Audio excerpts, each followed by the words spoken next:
Здравей, България! Здравей, България! Следващата ни тема – вота на недоверие, за който вчера беше съобщено от Цветан Цветанов, че ще бъде внесен от ГЕРБ. Представяме ви гостите в студиото. Ивайло Московски, депутат от ГЕРБ, Четин Казак, Движение за права и свободи, господин Антон Кутев, депутат от Коалиция за България. Добре дошли. Атака също бяха поканени, отказаха участие. Добро утро. Добро утро. Защото от гласовете на Атака отново зависи правителството в някаква степен. Така или иначе очакваме техни коментари и мнения или може би пък ще проговорят направо в пленарна зала с начина, по който ще гласуват. Първо към господин Московски. И днес коментарите са, че давате живот и то доста безметежен живот на кабинета Орешарски, всъщност искайки вот на недоверие за цялостната политика, което пък по Конституция ви ограничава да искате да правите подобни неща през следващите 6 месеца. Защо правите за цялостна политика, защо искате за цялостна политика вот на недоверие? Не е точно така, но вижте, това не е нищо ненормално и нестандартно. Това е една нормална практика, която позволява демокрацията. Опозицията може да се възползва от нея, именно вота на недоверие. Ограничението е да не се повтаря по една и съща тема с еднакви мотиви в рамките на 6 месеца. Така че ние дълго време разсъждавахме всъщност с колегите и обмисляхме как да бъде. Разбира се, имаше мнение в двете посоки, но в крайна сметка надделя становището, че е хубаво да излезем като опозиция с аргументи и мотиви за вот на недоверие върху цялостната политика на това правителство, тъй като ще се избегнат и спекулации относно това, ако случайно сега избереме да е един или няколко сектора, респективно ще зададе въпроса, значи ли това, че вие пък подкрепяте другите. Но процедурно все пак не се ли самоблокирате? Ето заглавия ГЕРБ осигури половин година спокойствие на кабинета. Или бетонира, имаше и такава дума. Всеки е свободен да тълкува както реши. Това за нас не означава, че осигуряваме спокойствие 6 месеца на сега управляващите. Няма ли сектор от управлението на кабинета Орешарски, за което да поздравите кабинета Орешарски? Категорично не. Господин Кутев? Или сгрешени политики според нас, или въобще липса на такива. Господин Кутев? Отсъствието на Атака притеснява ли ви или... Не, първо този вод няма да зависи от Атака, защото вод на недоверие има обратната сила. В смисъл, те трябва да се бъдат 121, а не ние както обикновено. Така че Атака може да са или да не са в бройката на гласуващи. Това няма никакво значение при вод на недоверие. Само за кворума си важи. Точно така. Така че това и те за това много добре знаят, че няма да мине вод. За мен този вод, разбира се, от тяхна страна е предателство към гражданите на България, според мен, но не по тези причини. Не толкова, защото 6 месеца няма да може да си иска друг. Това е така и е вярно, че това според мен те го правят от неопитност най-вероятно и по някакво така странно политическо неразбиране на ситуацията, но това е техен проблем. За мен по-скоро проблем е в това, че самата поява на вода в момента измества абсолютно главната тема, според мен. Защото тия хора, които протестират отвънка и както и ние, които протестираха през февруари, те искат друго. Те според мен в момента казват, че има огромна разлика между това, което те искат, си представят като техния живот и това, което те живеят. Тоест, според мен, те считат, че цялата политическа класа, в който те я виждат, по някакъв начин е нелегитимна и нелепа. И в момента в този спор, който се опитва да ни наложи ГЕРБ, да ни казва, станете вие за да седнем ние, е абсолютно нонсенс прямо тези хора, които протестират. Защото те не искат според мен това. Какъв изхода е може би малко по-дълго? Колкото те. Не е това. Изхода според мен е, че ние трябва като общество. Първо, това не е проблем на България само. Значи проблема за тази огромна диспропорция. Вече няколко десетки години подред, ножицата между бедни и богати се разширява, но не само в България. Тя се разширява и в Европа, и в Америка. Няколко десетки години подред ние виждаме, че хората стават все по-недоволни от начина, по който живеят, и те, разбира се, обвиняват за това политическата класа и сигурно имат някакви основания за това. Какво трябва да се направи в тази ситуация и дали изобщо може да се направи? За мен големият проблем в ситуацията, в която се намираме, е това, че корпорации, забележете, аз не казвам монополи, защото монополите са малкият проблем. Големият проблем е, че ако погледнете кой е този, който в крайна сметка плаща и до голяма степен влияе върху медии, защото той е рекламодател, в много случаи той е собственик на медии. Големи корпорации, няколко големи корпорации. Те са тези, които владеят парите, те са тези, които владеят медиите, те са тези, които владеят политическия живот. А партиите владеят ли? Това смятам, че е проблем. Важното, което искам. Кои са корпорациите, горе-долу съм ги казал много пъти, мога да ги повторя още веднъж, без да претендирам разбирам за изчерпателно. Но са приблизително примерно 10 в България. Въпрос обаче е, че тези корпорации и в България, пак те и на европейско ниво, са тези, които управляват държавата. Те управляват икономиката, политиката, медиите. Проблема според мен, моята теза е, че само 2 минути, за да я довърша, за да е ясно кой сме накрая, после ще влезем в детайли. Моята теза е, че това, което ние всички трябва да правим от тая маса, е да намерим начин да върнем и държавата, и икономиката на хората. Тоест, ние трябва да намерим начина, по който да поставим тези корпорации на място, където има. Господин Кутев, така като ви слушам и хрумва да ви попитам, знаете ли кой произнесе от тази реплика?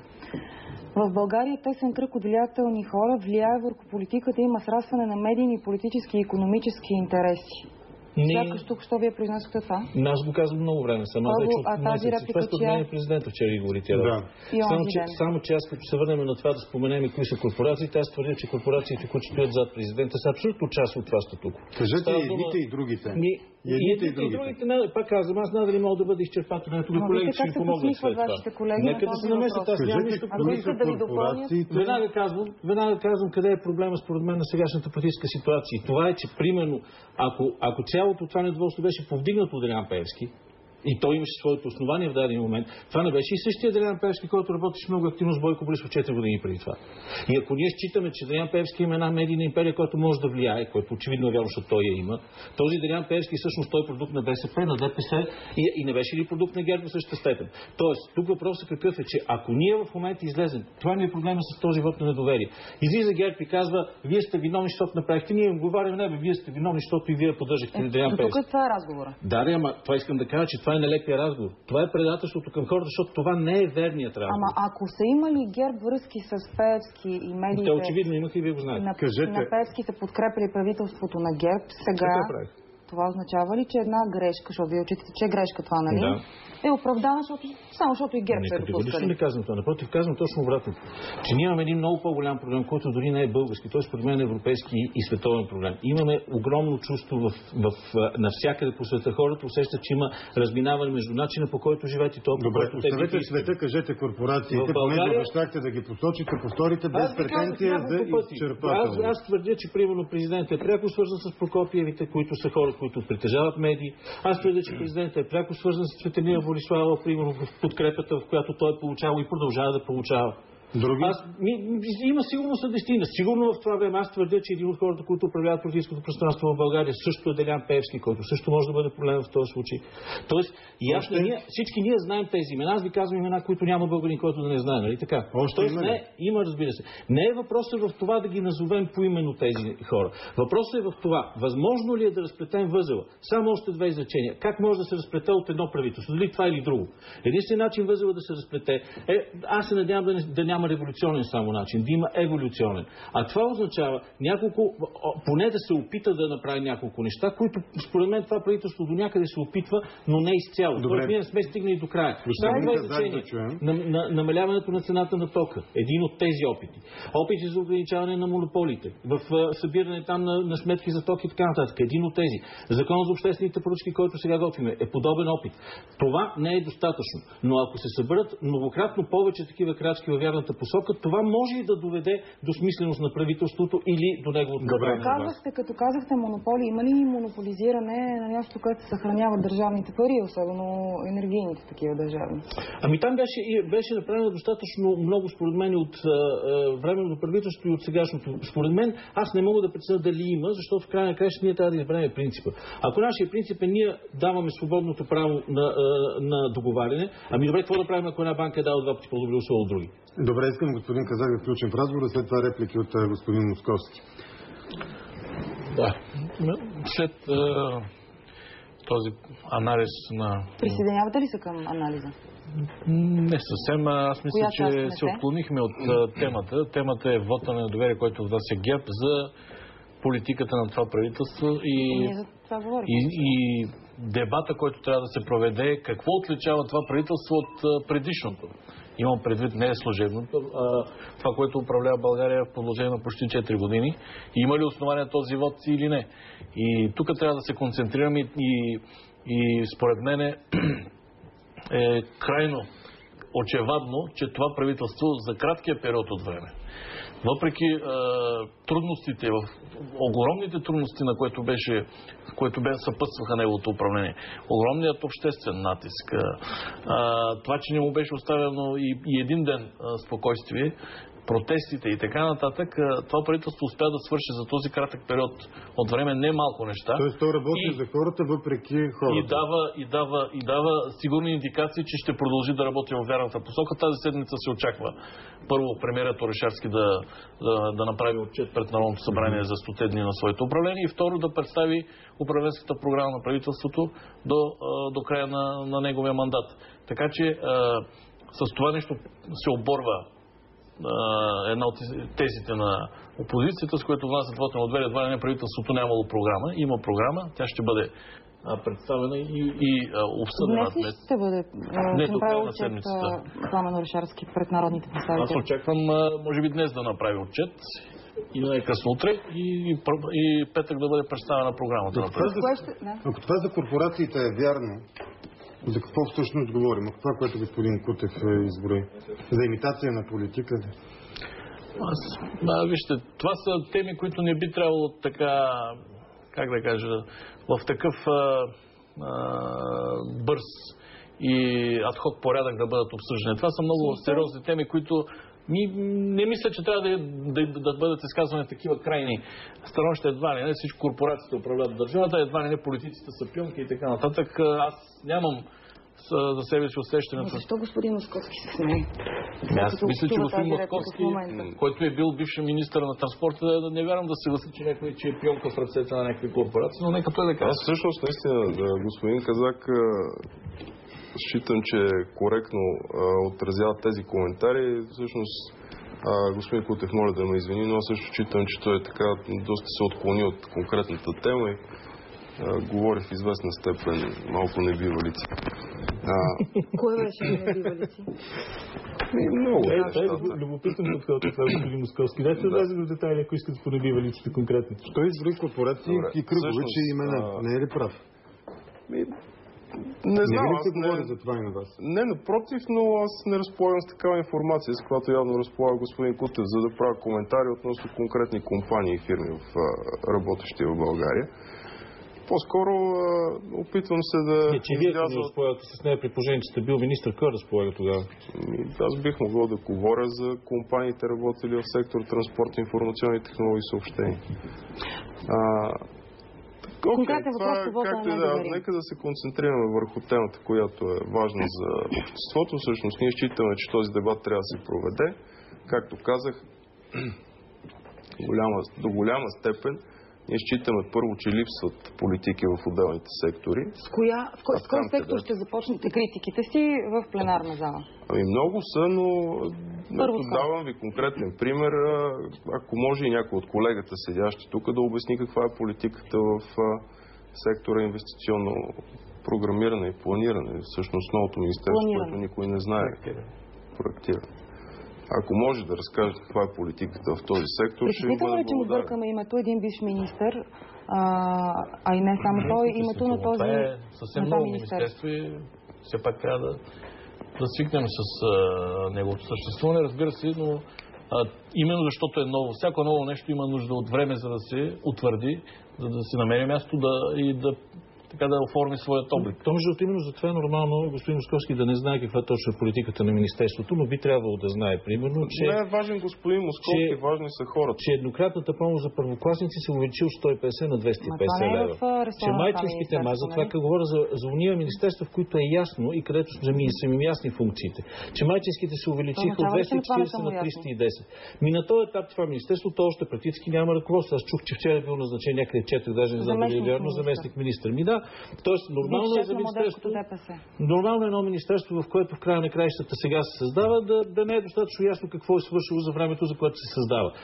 И е нормално да търсим работата на това правителство и на това парламентарно управление в нещата, които са ясни. Пак ви казвам, на господата от ГЕРБ ние стигнаха 3 години и половина, близо 4, за да вдигнат майчинските. 240 на 310. Това касае, доколкото ми е известно, над 250 хиляди майки. Реални мерки за борбата с безработица. Месечната добавка за деца с трайни увреждания от 189 на 217. Все реални неща. Това не са политики, това не са политики, това е нещо друго, да. Това са еднократни мерки, които по никакъв начин няма да подобрят живота на хората. Аз също ще разтревожим по голямата тема, че не вземете отношение. За мое знание господин Кутев взе отношение. Дали корпорации, олигархични кръгове, които не са излъчени от обществото да ни управляват, всъщност управляват, парцелирайки целия ресурс помежду си. И не е ли това основният въпрос, който всъщност управлява и взима решението? Останалото не е ли имитация на политически диалог? Този кабинет доказа за времето, за което съществуваше, че основно е кабинет на задкулисието. Той по никакъв начин не е нито програмен, нито е експертен. Видя се от всички хора, така че... Напротив, правителството на първо място е политико-експертно и програмно правителство. Политико-експертно на първо място. В него има и политици, и експерти. Първо. Второ, това правителство не е коалиционно.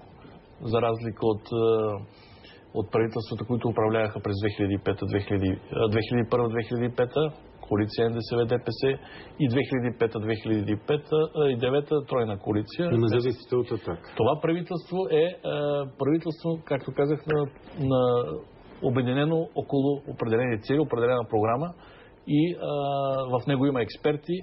То е подкрепено без коалиционно споразумение, без никакви коалиционни ангажименти от две политически сили, които...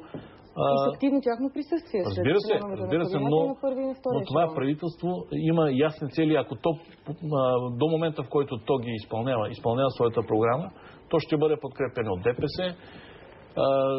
От момента, в който то се отклони от тази програма, от тези приоритети, то няма да бъде подкрепено. Така че... Много е интересно, само извинявайте, че ви прекъсвам. Думата програма, всъщност, някой видя ли тази програма и знае ли какво включва тази програма? Много е просто. Аз ще ви кажа какво трябва да се случи и тук аз ще стигна малко по-далече от господин Казак. Какво трябва да се случи до края на годината с това правителство и ако то не се случи, е очевидно, че правителството много трудно ще продължи да съществува в рамките на мандата си. Със сигурност говорим за това, че вече споменах закон за обществените поръчки трябва да бъде променен така, че да бъдат гарантирани честните търгове. Със сигурност говорим за това, че трябва да се засили субсидирането на лечебните заведения в малки и трудностъпни населени места. Това е част от именно тази програма на правителството. Говорим за промяна в пенсионната система. И тъй като напоследък чувам, че представители на правителството от дъжд на вятър ни казват как някои неща можело да станат, пък можело да не станат, искам да им кажа, че не могат да не станат.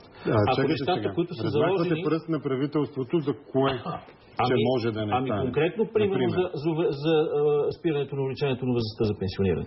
Защото ако възрастта за пенсиониране, която е част от ангажиментите на това правителство, господин Московски твърди, че нямало програма, аз твърда, че има и че това е част от тази програма, ако това се окаже, че не се случва, ние ще имаме проблем. И той няма да бъде проблем с парламента и правителството. Той ще бъде проблем на хората с правителството. Защото в ситуацията, в която само се постави правителството, то няма много време. 2-3 дни БСП някакви се отделя от правителството. Не се отделя от правителството. Просто вижте, ролята на политическите сили, според мен, в този случай на ДПС и на БСП е да поставят рязко условията. В края на краищата... като страничен наблюдател, като че ли... В края на краищата за нас е важно да подадем ясните сигнали. За мен лично, като политик, е абсолютно ясно, че това правителство има шанса да прави рязки реформи само до нова година. То няма да има после кредит на доверие, който да му позволява да прави рязки неща. И ако сега в тези 3 или 4 месеца то не ги направи, това означава, че ще обезмислим мандата. Кои са другите резки неща? Има цяла серия защита на пакет от мерки защита на българските потребители, което е много важно и в същия контекст, който говорихме. Говорим за увеличаване на минималната работна заплата, което може и да бъде отложено с малко, но не може да бъде отложено за винаги. Тоест, трябва в рамките до нова година ние да сме наясно кога ще бъде увеличено. Господин Кутев, възможна ли ситуация, при която БСП да поиска промени в състава на правителството и дори да каже, обещани неща не се сбъдват, ние искаме вие да сходите. Може ли БСП да поиска вот на недоверие на кабинета Орешарски, ако не се изпълнят тези... Вот на недоверие не може да иска БСП. Стратегически точки, за които говорихте. Да, това, което обаче категорично казваме, че удържането в момента на баланса в обществото е достатъчно труден и това, което казвам аз, това не са ултиматуми към правителството. Това е просто ясното ми осъзнаване, че ако тези неща не се случат, няма как да спасим правителството. Господин Московски. Аз усещам, че господин Кутев е почти на път да подкрепи вота, най-вероятно и негови съмишленици от БСП. Грешно сте ме разбрали, както винаги. Както говори, разбира се, доводите, аргументите ще се чуят на дебата. Истината е, че това правителство стартира с един много ясен ангажимент и то е идентификация като алтернатива на управлението на ГЕРБ. В крайна сметка не мога да разбера кога говорят истината и кога не я говорят с доста голяма част от техните действия. Трябва да ви кажа, господин Кутев, не само, че няма открити 250 000 работни места, според мен съвсем скоро ще изтечат сроковете на програмите по заетост, които бяхме организирали ние и реализирали. Именно след изтичане на тези проекти, понеже нямате политика в този сектор и не сте осигурили тези алтернативи, доста голям брой хора ще останат без работа и ще се... правителство, което затвори 400 000 работни места, няма тук как се прави, моля. Нямате още една част от пропагандната машина на БСП, че ГЕРБ е затворило фирми и че едва ли не ГЕРБ е виновен за вземане от бизнес. Този разговор. Да, само още няколко факта да кажа. Лихвата върху данъка беше много, много сериозен проблем, както виждате, остава. Предлагам да видим тази седмица, преди дебатите за вота на недоверие, които явно ще бъдат идната седмица, ще има дебати по отчета на правителството, по програмата на правителството. Тогава всички политически сили ще имат възможност да изкажат своите становища. Аз предлагам тогава да изчакаме да видим какво ще предложи правителството като програма, като мерки и тогава да изкажем своите виждания, своите препоръки, дори в ултимативен тон, ако господин Кутев предпочита, но в крайна сметка ние всички имаме интерес това правителство да изпълни очакванията на обществото. Благодаря ви. Прекъсвам ви. Разделяме се за кратко. В изповеданията на Big Brother вече ни чака Ангел Рашков, синът на известния като цар Киро, за да продължим мисълта си за политиците, които купуват ромски гласове. Гледайте, ще е интересно. На живот изповедания